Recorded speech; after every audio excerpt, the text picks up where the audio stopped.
அனைவருக்கும் வணக்கம். பாரத பிரதமர் திரு நரேந்திர மோடி அவர்களும் ரஷ்ய அதிபர் விளாடிமிர் புதின் அவர்களும் ஜூலை 9ஆம் தேதி பேச்சுவார்த்தைக்கு அமரும் போது மேசையில் மற்றவற்றுடன் S-400 வான் பாதுகாப்பு ஏவுகணைகளின் விநியோகத்தை மீண்டும் தொடங்குவதற்கான புதுடெல்லியின் கோரிக்கை இருக்கும். இந்தியா ரஷ்யா பேச்சுவார்த்தைகளின் மிக உயர்ந்த மட்டமான பாரத பிரதமர் திரு நரேந்திர மோடி அவர்களும் ரஷ்ய அதிபர் விளாடிமிர் புதின் அவர்களும் பேச்சுக்கள் ரஷ்யாவிலிருந்து இந்தியாவின் இராணுவ இறக்குமதிகள் 60 ஆண்டுகளில் மிகவும் குறைவாக இருப்பதால் இந்தியா பல பாகங்கள் மற்றும் கூறுகளை சொந்தமாக உற்பத்தி செய்து விருப்பங்களை மாற்றியமைக்கும் பின்னணியில் நடக்கும்.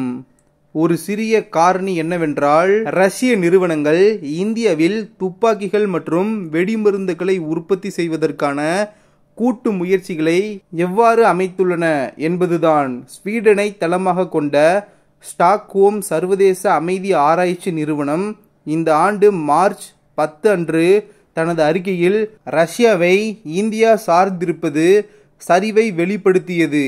அதில் இந்தியாவின் முக்கிய ஆயுத சப்ளையராக ரஷ்யா இருந்த போதிலும் இது 1960-64க்கு பிறகு 2019-2023 வரை ரஷ்யாவிலிருந்து டெலிவரி செய்யப்பட்ட முதல் 5 ஆண்டு காலமாகும். இந்தியாவின் ஆயுத இறக்குமதியில் பாதிக்கும் குறைவானது.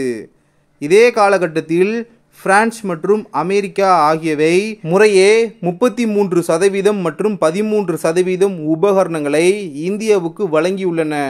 2009-2013 76% இருந்த இந்திய ஆயுத இறக்குமதியில் ரஷ்யாவின் பங்கு 2014-2018 காலகட்டத்தில் 58% குறைந்துள்ளது. 2019-2023 ஆண்டுக்கு இடைப்பட்ட காலகட்டத்தில் உலகளவில் ஆயுதங்கள் இறக்குமதி செய்யும் நாடுகளில் இந்தியா 9.8% கொண்டுள்ளது என்று சிப்ரி தெரிவித்துள்ளது.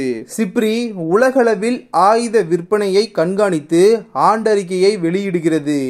2018 அக்டோபரில் கையொப்பமிடப்பட்ட $5 பில்லியன் ஒப்பந்தத்தின் கீழ் அத்தகைய 5 S-400 ஏவுகணை அமைப்புகள் ஆர்டர் செய்யப்பட்டன. 3 அமெரிக்க அழுத்தம் மற்றும் நடந்து கொண்டிருக்கும் ரஷ்யா உக்ரைன் போரை மீறி வழங்கப்பட்டுள்ளன. வீடியோ இன்ஃபர்மேட்டிவாக இருந்தால் சேனலை சப்ஸ்கிரைப் செய்து கொள்ளுங்கள். நன்றி. ஜெய் ஹிந்த்.